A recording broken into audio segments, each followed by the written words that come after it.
পুলিচে আন এক বৃহৎ সফলতা অৰ্জন কৰিবলৈ সক্ষম হৈছে।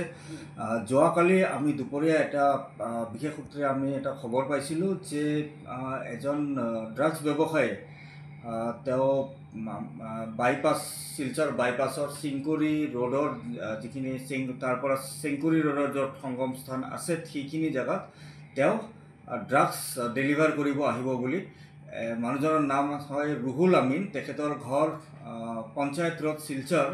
আৰু আমি সেই সময়তে এটা অপাৰেশ্যন অভিযান চলাইছিলোঁ আৰু সেই সময়তে প্ৰায় 2:30 পৰা 3টা বজাৰ ভিতৰত সেই ব্যক্তিজন যাৰ নাম আছিল ৰুহুল আমিন তেখেত